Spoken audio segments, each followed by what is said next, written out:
믿음의 경주, 오늘은 5번째 시간입니다. 주님이 저와 여러분에게 원하시는 경주는 주님만을 바라보고 끝까지 완주하는 것이다 라고 말씀을 드렸습니다. 믿음의 경주를 끝까지 하기 위해서는 무엇보다도 우리가 믿음의 주요 온전케 하신 이인 예수님을 바라보아야 한다라고 하는 말씀도 여러분이 기억하실 것입니다. 수천 명이 모이는 교회를 담임하는 목사님이 어느 날 성도들에게 자신이 느끼고 생각하는 기독교에 대해서 혹은 교회에 대해서 허심탄회하게 말해보라고 했습니다. 그때 맨 앞에 앉아 있던 젊은이가 벌떡 일어나더니 목청을 돋우어 이렇게 말하는 것이었습니다. 목사님, 모든 그리스도인들은 모순된 생활을 하는 위선자들입니다 라고 비판을 했습니다. 그 다음 사람이 일어나서 또 자신의 이야기를 합니다. 요즘 교회 목사들이 타락을 해서 사욕을 채우는 것 때문에 하나님의 영광을 가리우고 있다라고 말했습니다. 그리고 또 다른 한 사람이 일어나더니 이렇게 말합니다. 생각보다 교회 안에 악한 사람이 많이 있다는 것입니다. 여기저기서 나온 이야기들을 다 정리해 보니 28가지 정도의 기독교에 대한 반론이 제기되었습니다. 그때 목사님께서 드디어 말문을 여셨습니다. 여러분이 지금 본 대로, 느낀 대로, 생각한 대로 말씀하시는 것은 하나도 틀린 바가 없습니다. 다 맞는 말씀입니다. 그런데 제가 아무리 귀를 쫑깃 세우고 들어보아도 여러분이 말씀하시는 가운데 그 어떤 분도 예수님에 대해서는 한 말씀도 없으셨습니다. 정작 교회 안에서 발견되어져야 하고 교회 안에서 늘 말해야 할 분은 사람의 행위가 아니라 오직 하나님의 아들 예수 그리스도이십니다 라고 말했다고 그럽니다. 사랑하는 주 안의 성도 여러분, 이제부터 저와 여러분이 믿음의 경주를 잘 마치기 위해서는 이제 우리의 눈은 오직 예수님만을 바라보고 우리의 귀는 오직 주님의 말씀만 귀담아 듣고 그리고 우리의 입술은 온전히 예수님만 전하고 찬양하는 그런 교회, 그런 성도가 되어야 될 줄 믿습니다. 오늘날 많은 사람들이 제각기 믿음의 경주를 한다고 하면서 정작 해야 할 예수님에 대해서는 한 말도 하지 아니하고 사람에 대해서만 이야기를 하고 있는데 이것은 뭔가 잘못된 신앙이 아니겠습니까? 사랑하는 주 안의 성도 여러분, 여러분이 교회에서 혹은 세상에 나가셔서 여러분이 늘 입에 담아두신 분이 누구입니까? 그분이 예수님이시라면 이제부터는 예수님만을 말하고 예수님만을 증언하는 그런 아름다운 인생으로 변화되실 수 있기를 바랍니다. 오늘 본문의 말씀의 내용은 하나님께서 믿음의 경주를 저와 여러분들로 하여금 완주하게 하시려고 우리를 어떻게 훈련 혹은 교육시키시는가에 대하여 말씀을 하고 있습니다. 하나님의 훈련 방법은 고난을 통한 훈련 방법인데, 이것을 오늘 본문은 징계라고 하는 단어를 사용하고 있습니다. 여러분이 잘 아시는 것처럼 고난이라고 하는 것은 크게 두 가지 유형으로 나뉠 수 있습니다.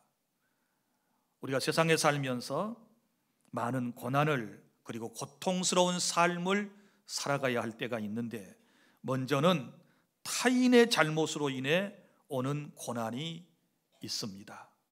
자기 자신은 아무런 잘못도 없는데도 불구하고 타인이 잘못해서 어려움을 겪는 경우가 있는 것입니다.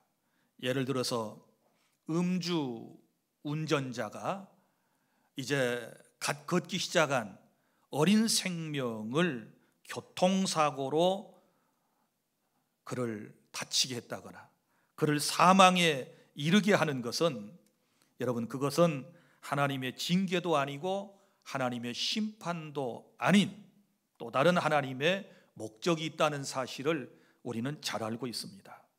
그리고 또 한 가지의 고난은 자신의 죄로 말미암아 자신도 고통과 고난을 받고, 그리고 타인들도 나의 죄 때문에 고난과 고통을 당하는 경우가 있습니다.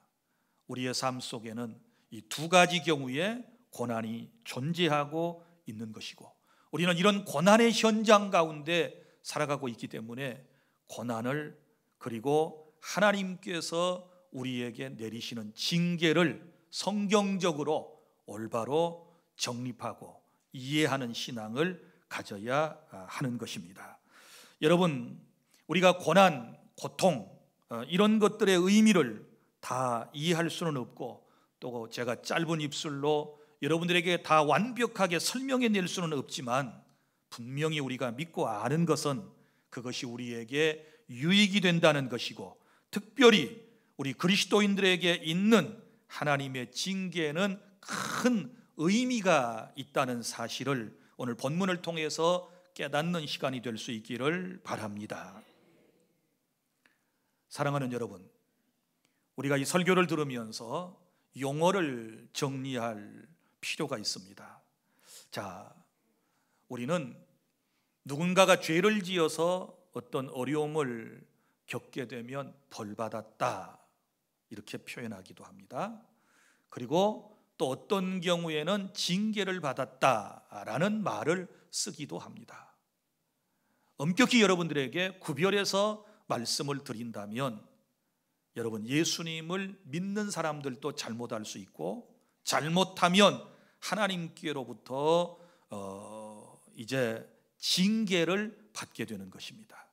그래서 예수님을 믿다가 내가 잘못해서 오는 것들을 하나님의 징계라고 말하고, 예수님을 믿지 않는 불신자들이 죄를 지어서 어떤 벌을 받게 되는 것을 우리는 형벌이라고 그럽니다. 여러분, 우리는 죄에 대한 우리의 모든 형벌은 예수님께서 저와 여러분을 대신하여 다 처리해 주셨기 때문에, 이제 우리가 혹여 이 땅에 살아가면서 예수님을 믿다가 잘못된 길, 그릇된 삶을 살아가게 되면 우리는 형벌이 아니라 징계를 받는다는 사실을 기억해 주시기를 바랍니다.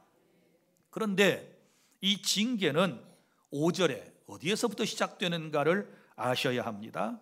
또 아들들에게 구원하는 것 같이 너희에게 권면하신 말씀도 잊었도다 일러스되, 이렇게 말씀을 하고 있습니다.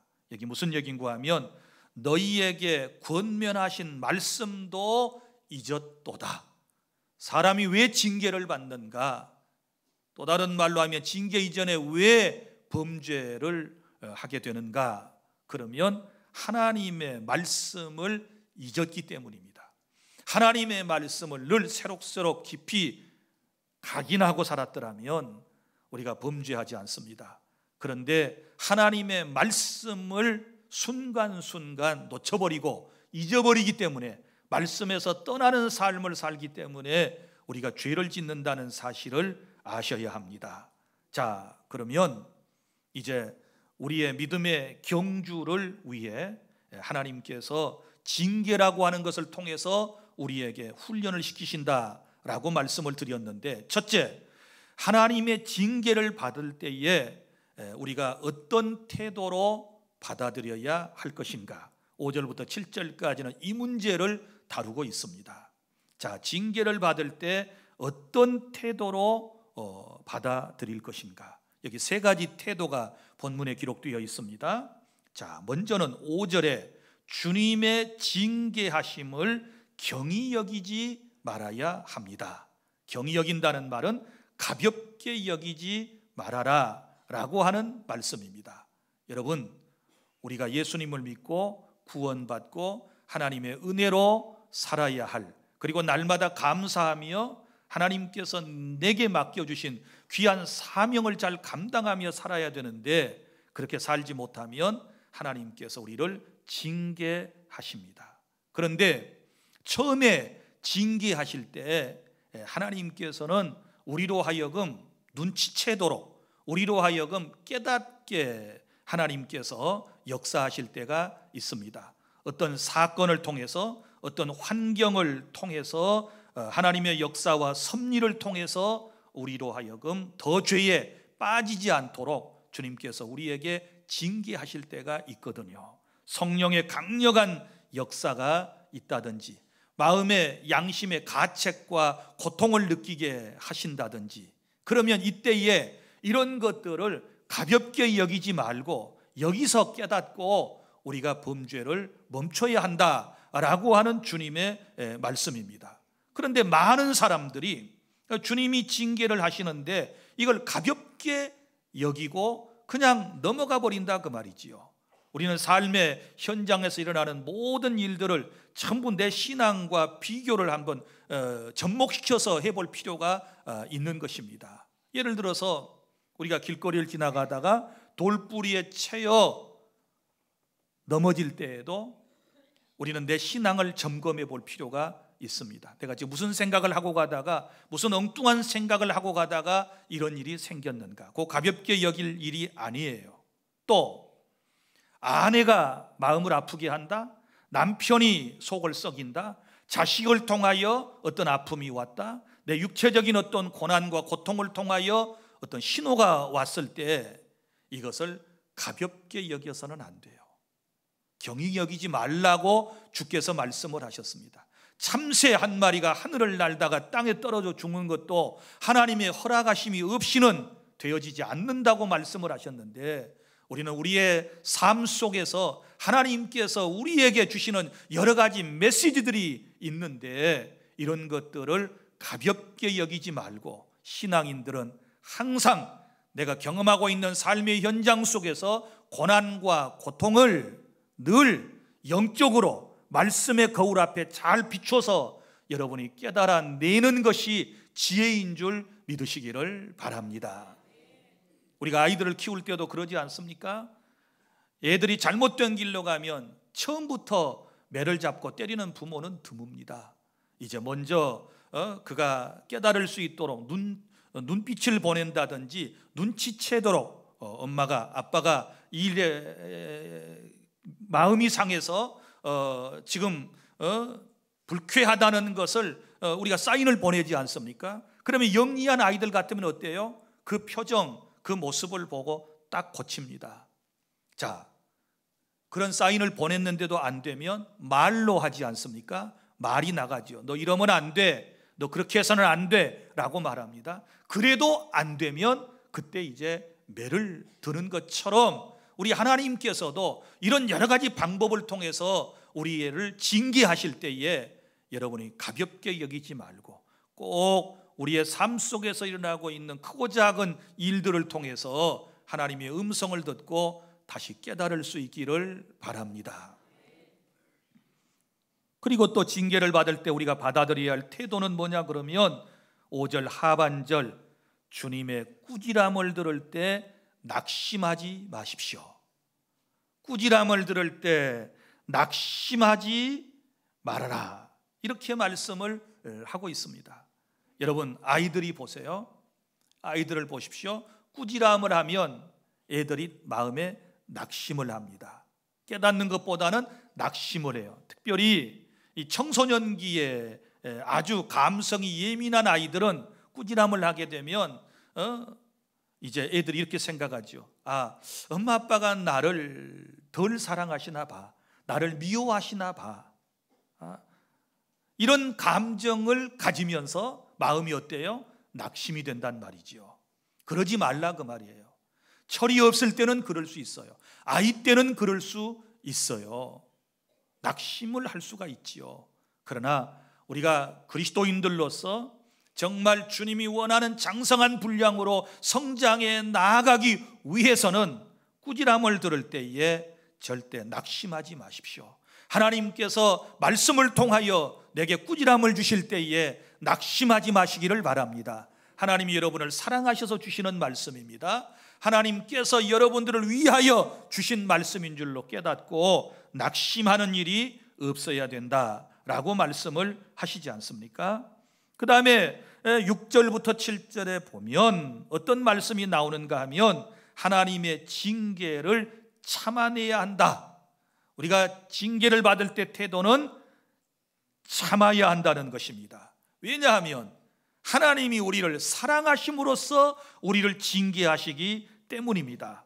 여기 말씀 여러 가지 표현들이 나옵니다. 5절에 우리를 아들들 이렇게 말씀을 했고, 또 5절 중반에 내 아들아, 6절에 그 사랑하시는 자를, 또 7절에 하나님이 아들과 같이 너희를 대우하시나니, 이런 표현들이 나옵니다. 이것은 뭐예요?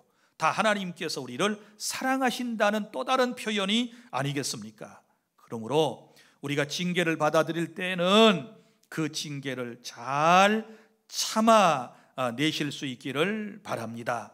우리 하나님은 징계를 통해서 목표에 도달하도록 우리를 훈련시키시는 것입니다. 그러므로 어떤 어려움에서도 선하신 하나님, 좋으신 하나님, 사랑의 하나님, 나를 너무너무 아끼시는 하나님을 믿고, 그리고 또 징계 후에 하나님이 예비하신 좋은 것들, 좋은 일들을 우리가 생각하면서 항상 긍정적인 마음을 가지고 징계를 잘 받아들이려고 하는 이런 마음의 태도를 우리 모두가 가져야 될 줄 믿습니다.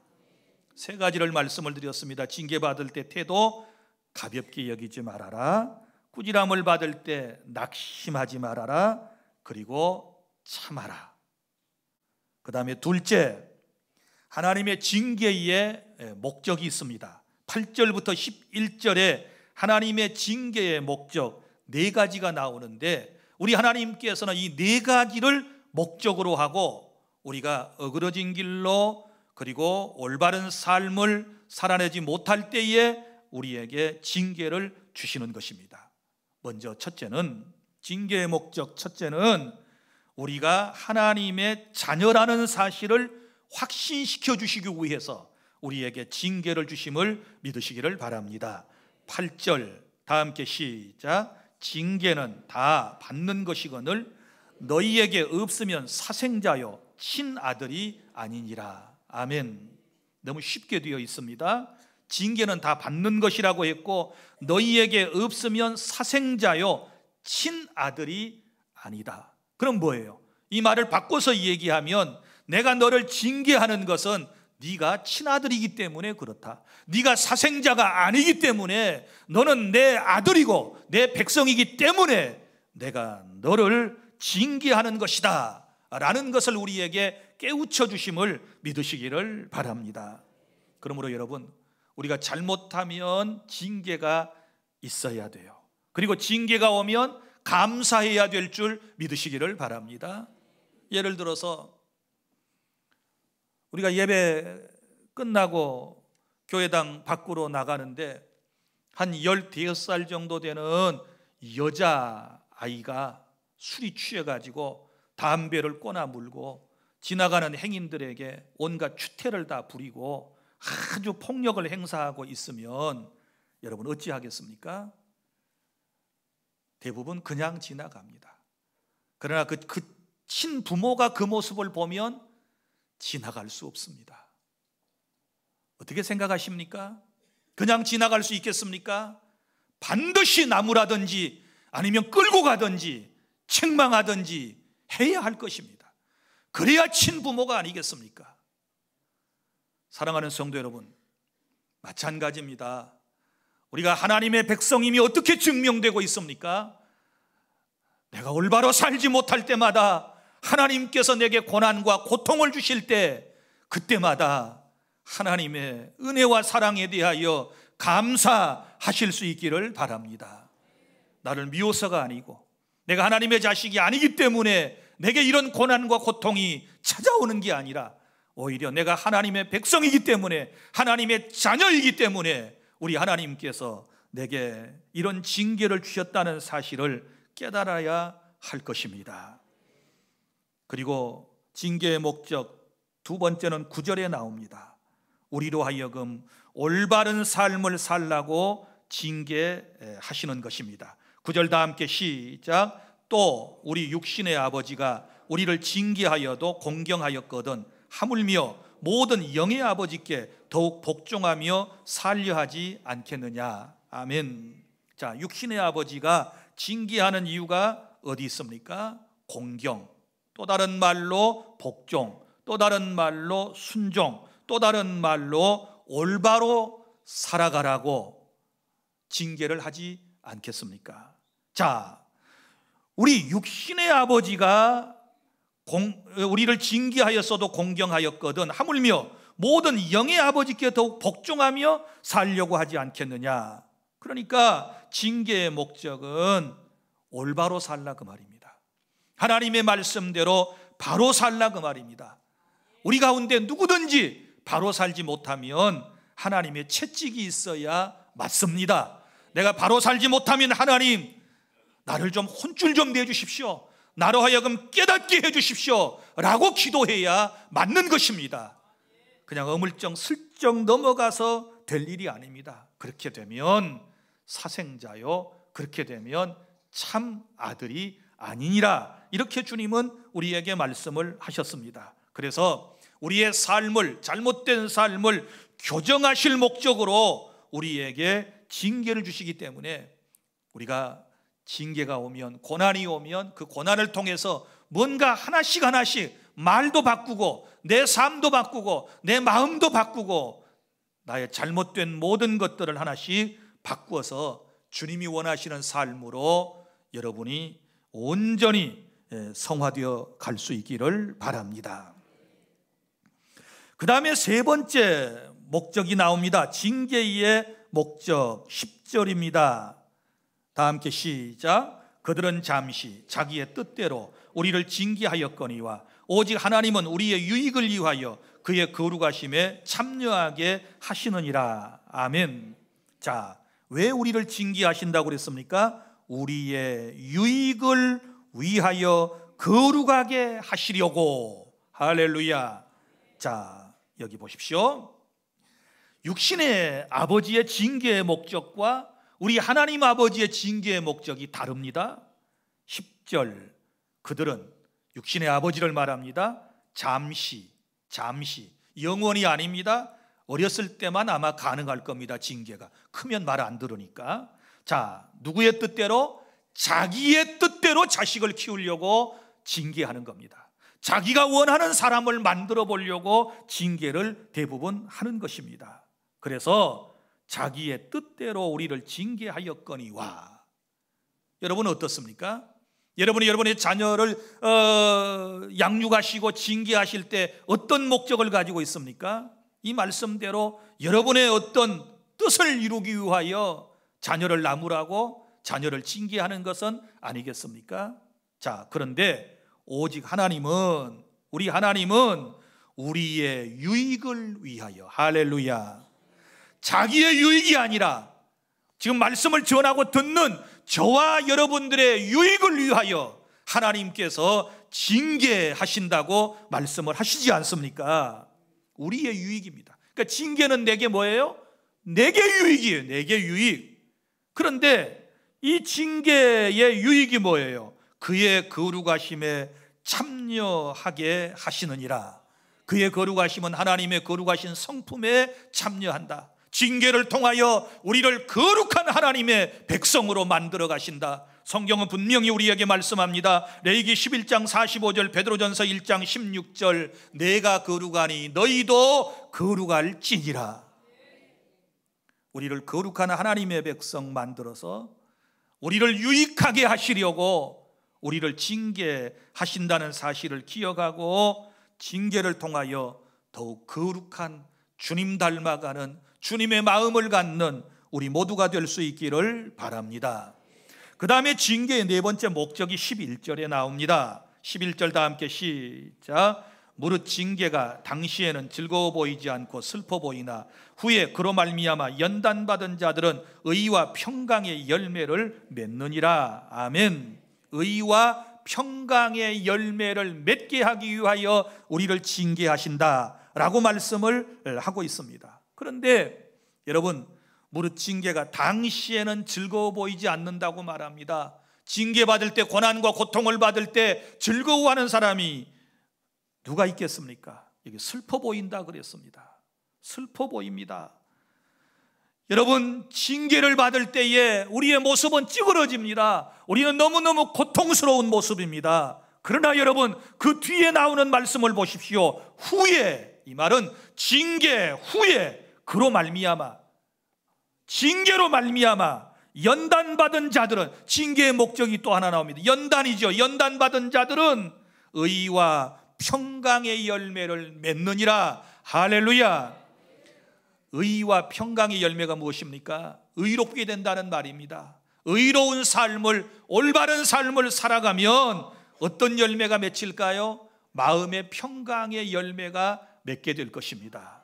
죄를 지으면 마음이 불안해서 평강이 없지요. 악인의 마음 속에는 평강이 없다라고 이사야 선지자가 말한 그대로입니다. 그러나 여러분, 우리가 하나님의 징계를 통하여 연단을 받게 되면 우리가 올바로 살아가게 되어 의로운 사람이 될 것이고, 의롭게 살아가면 항상 마음속에는 평강, 평화, 기쁨이 넘쳐나게 되는 열매가 있을 것입니다. 그래서 이 네 가지 목적을 이루시기 위해서 우리를 징계하신다. 그러므로 징계를 받고 계신 여러분들은 지금 이 네 가지 목적을 이루어 가는 것이 옳지 않겠습니까? 징계를 통하여 내가 힘들고 어렵지만 그래, 나는 버림받은 자식이 아니고 하나님의 친아들이구나, 하나님 나라의 백성이구나 라고 하는 확신을 징계 가운데서 가지실 수 있기를 바랍니다. 그리고 나로 하여금 올바른 삶을 살라라고 고난을 통하여, 고통을 통하여 나를 징계하시는구나, 내 삶을 바꾸자. 그리고 우리가 거룩한 주님의 나라 백성으로, 거룩한 사람으로 우리가 살아나가게 될 때 우리에게 유익이 되어서 의와 평강의 열매를 주렁주렁 우리의 삶 속에서 맺게 될 줄로 믿으시기를 바랍니다. 셋째, 12절부터 13절, 이런 하나님의 징계를 잘 감당해 내려면 어떻게 해야 할까요? 하나님의 징계를 잘 감당해 내기 위해서 주님이 우리에게 주신 말씀이 있습니다. 12절 시작. 그러므로 피곤한 손과 연약한 무릎을 일으켜 세우고. 아멘. 여기 피곤, 연약함이 나옵니다. 피곤한 손, 연약한 무릎, 이것은 지금 낙심되고 절망되어 있는 성도들의 모습을 말씀을 하고 있습니다. 자, 여러분, 우리가 이 징계를 잘 감당해 내려면, 그리고 우리가 믿음의 경주를 완주하려면 지금 일어나야 되는 것입니다. 피곤한 손과 연약한 무릎을 일으켜 세워야 하는 것입니다. 그럼 어떻게 가능할까요? 어떻게 우리가 내 삶을 일으켜 세울 수 있나요? 내가 노력하고 내가 열심히 산다고 해서 일으켜 세워질 수 있나요? 여러분, 성경은 분명히 말씀을 합니다. 에베소서 6장 10절, 주 안에서와 그 힘의 능력으로 가능하다고 말씀을 합니다. 주 안에 있을 때 그 힘의 능력, 성령의 능력으로 우리가 일어설 수 있음을 믿으시기를 바랍니다. 그리고 디모데후서 2장 1절, 예수 그리스도 안에 있는 은혜 속에서 강하여진다 라고 말씀을 합니다. 은혜를 받아야 일어날 수 있습니다. 나는 주 안에 모든 성도 여러분들이 지금 믿음의 경주를 다 하고 계시는데, 어떤 사람은 계속하여 저 주님 나라를 향하여 예수님만 바라보고 나아가는 사람도 있지만, 어떤 사람은 자꾸 뒤를 돌아보고, 어떤 사람은 자꾸 주저앉아 버리고 주저앉아서 일어나려고 생각조차도 하지 않는 이런 분들, 오늘 이 말씀을 기억하세요. 피곤한 손과 연약한 무릎을 일으켜 세우실 수 있기를 바랍니다. 지금 일어나셔야 합니다. 그리고 다시 시작하셔야 하는 것입니다. 어제 저녁에 여러분들이 평창에서 열리는 동계 올림픽을 보셨을 거예요. 어제 우리 선수들이 금메달을 몇 개 땄습니다. 그 중에 동메달을 딴 선수가 있습니다. 아마 적어도 금메달, 은메달 정도는 기대를 하고 우리 2명의 선수가 한 조에서 레이스를 했습니다. 그런데 안타깝게도 우리 2 선수가 레이스를 하다가 다 미끄러져 가지고 넘어져 버리고 말았습니다. 그런데 넘어진 2명의 한국 선수 가운데 1명이 다시 일어나서 힘껏 달렸습니다. 스케이트를 탔습니다. 그리고 3등으로 들어와서 동메달을 확보했습니다.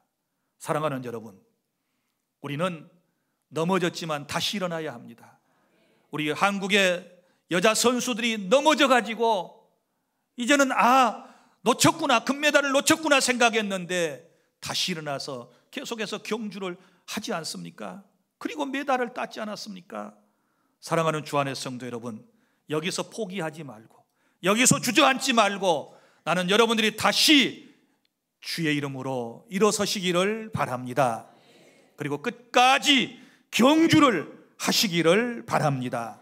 자, 내가 일어나고 난 이후에 어떻게 할까요? 13절, 너희 발을 이하여 곧은 길을 만들어 저는 다리로 하여금 어그러지지 않고 고침을 받게 하라 라고 말씀을 합니다. 자, 여러분, 믿음의 경주를 완주하려면 무슨 길을 만들어야 합니까? 곧은 길을 만들어라. 곧은 길이 어떤 길일까요? 정도, 하나님이 원하시는 올바른 길로 걸어가라 라고 하는 말씀이고, 그리고 난 다음에 저는 다리를 고쳐라 이렇게 말씀을 해요. 저는 다리를 고쳐라 라고 하는 말은 자신의 행위를 바로 하고 그 말입니다. 저는 다리를 고쳐야 됩니다. 지금까지 절고 있었던 모든 다리를 우리가 주의 이름으로 고치고 그리고 다시 시작하시면 되는 것입니다.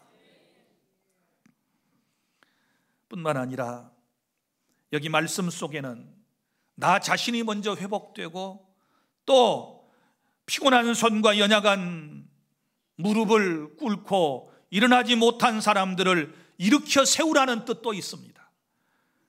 우리 함께 신앙생활하는 교회 공동체 안에 이렇게 힘들게 인생의 경주를 하다가, 신앙의 경주를 하다가 지금 쓰러지고 넘어져 있는 사람들, 이런 사람들을 도와서 함께 경주를 마치라고 하는 그런 의미도 여기에 포함되어 있습니다. 여러분, 교회 공동체의 유익이 무엇입니까? 우리가 다 믿음의 경주, 인생의 경주를 해나가다가 한 사람이 쓰러지면 빨리 또 건강한 사람이 가서 도와서 이렇게 세우고 부축해서 끝까지 함께 뛰어가는 것입니다. 나만 혼자 잘 뛰어간다고, 나만 혼자 경주를 완주했다고 해서 하나님께 칭찬받을 일이 아닙니다. 함께 가는 것입니다. 여기 보면 저는 다리로 하여금 어그러지지 않고 고침을 받게 하라 이렇게 말씀을 하지 않습니까? 다시 이렇게 세워서 다시 넘어지지 않도록 우리 서로 기도로, 위로로, 격려로 도와줘야 된다는 사실을 믿으시기를 바랍니다. 이제 말씀을 맺습니다.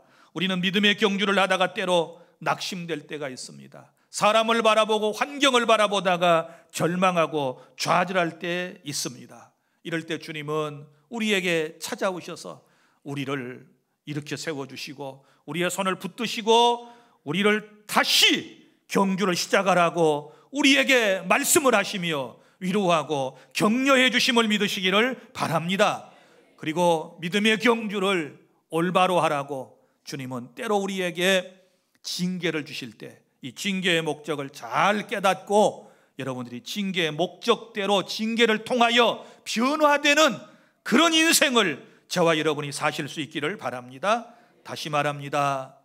하나님의 친아들, 하나님의 자녀임을 확신하시기를 바랍니다. 올바로 살아가시기를 바랍니다.